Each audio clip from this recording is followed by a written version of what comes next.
Olá pessoal, ainda sobre Apocalipse, falando um pouco mais, discorrendo um pouco mais, dessa vez eu vou tomar como referência o livro do Grant Osborne, Apocalipse, comentário exegético, tá? Então ele diz assim, no Apocalipse existem poucos sinais claros de uma perseguição romana oficial na época que o texto é escrito. Somente duas cartas mencionam algum tipo de aflição, que é de Esmirna e de Tiátira.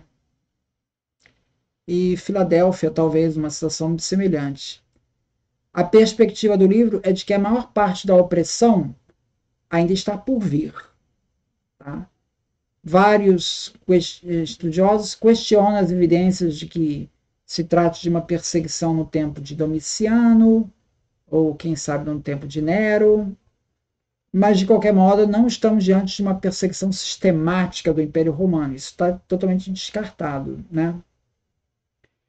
Mas a perspectiva profética do livro coloca sim que existe aí uma perseguição iminente, que acabou de fato se tornando realidade, conforme mostra a correspondência de Plínio com Trajano, onde ele diz que ali ele já está condenando alguns cristãos por não prestarem culto aos deuses romanos. Né? Há três passagens que lidam com dificuldades externas. Né?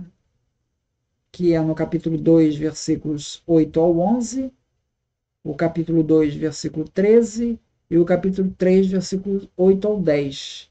Todos têm a perseguição como ponto central.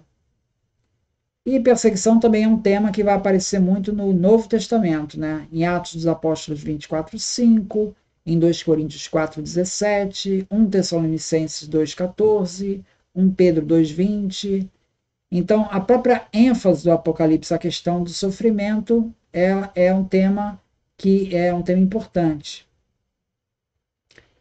Resumindo, a perseguição é um aspecto importante do livro do Apocalipse. A ênfase nesse tema pode se encaixar no período de Domiciano, mesmo que sejamos obrigados a admitir que há certas dificuldades nessa sucessão. Mas a data de Domiciano parece melhor se harmonizar com os dados de que dispomos. Essa é a opinião do autor.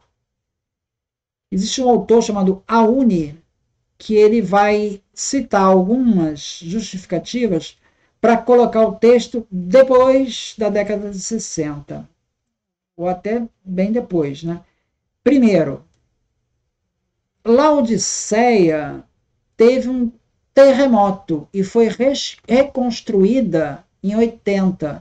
Então, para você mandar uma carta para Laodiceia, deve ser da fase que a cidade já estava reconstruída, né? Então, seria os anos 80. Assim como Filadélfia, ela também ficava numa região propensa a terremotos. Um deles praticamente destruiu a cidade em 60. Mas, diferentemente de Filadélfia, Laodiceia não quis ajuda financeira de Roma. Em vez disso, os cidadãos reconstruíram a cidade, os cidadãos ricos reconstruíram a cidade, ao contrário de Filadélfia. Segundo motivo, uma grande prosperidade reflete melhor a década de 90 do que a de 60.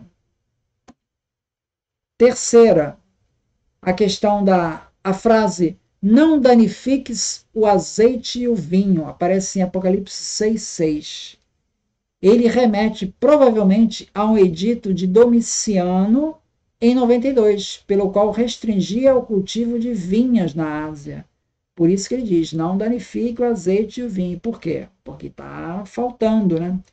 Um incidente que aconteceu no reino de Dominiano, em 92, foi que, provavelmente para incentivar o cultivo de cereais para a alimentação do exército romano, e por causa da fome, o imperador publicou um edito exigindo que metade das vinhas fosse cortada e que não se plantasse nenhuma vinha nova.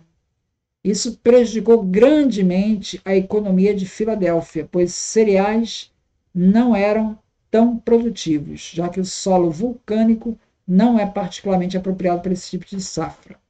Além disso, os terremotos e a fome já haviam tornado a vida muito difícil na cidade. O edito provocou indignação de toda a província, porque as vinhas precisariam de anos para crescer novamente, e isso seria desastroso para a região.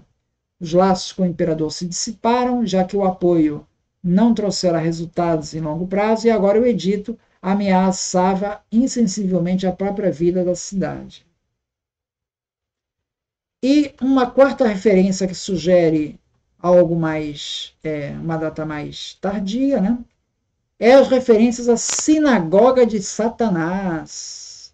Apocalipse 2:9 e 3:9.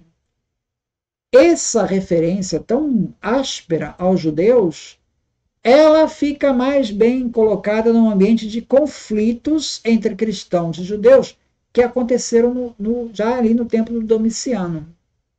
Tá?